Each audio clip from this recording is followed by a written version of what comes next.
I want to talk to you about a book. When I was younger, I used to love reading, and I really loved this author. His name is Roald Dahl. He's a British author, and he has really famous works like, Charlie and the Chocolate Factory, The Witches, Matilda. These are his big works. But he also has a book, which is an autobiography, and it's called Going Solo. This is not one of his popular books, but I remember reading it, and I remember there's a chapter that was really interesting for me. So I want to read for you a really tiny bit from this chapter. The name of the chapter is Palestine and Syria. This book was published in 1986, but it was written in 1940. So Roald Dahl comes to a place or a country called Palestine, and he meets a man there, and he starts talking to him. I'm going to read for you their conversation. The man that Roald Dahl sees there, he says, "You seem surprised to find us here." And Roald Dahl says, "I am. I wasn't expecting to find anyone." Then the man says, "We are everywhere. We are all over the country." And then Roald Dahl says, "Forgive me, but I don't understand. Who do you mean by we?" And then the man says, "Jewish refugees."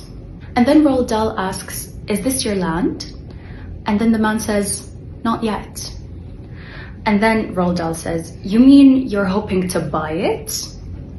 And then the man looked at me in silence for a while. Then he said, "The land is now owned by a Palestinian farmer, but he has given us permission to live here. He has also allowed us some fields so that we can grow our own food."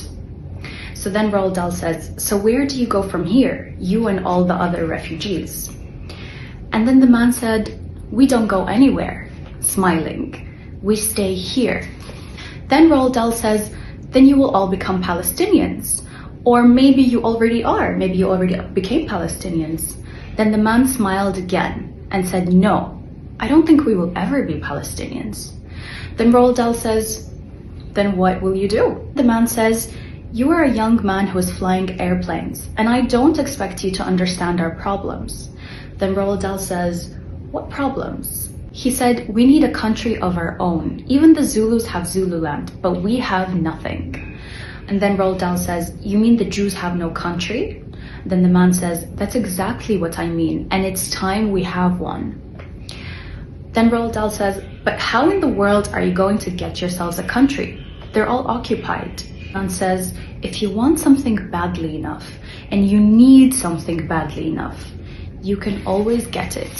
You can always find a way." So this is just a small excerpt from this book that was written in 1940. This is a children's book. I'm not going to go into any more detail, but I think it's really important that we all think about what this means.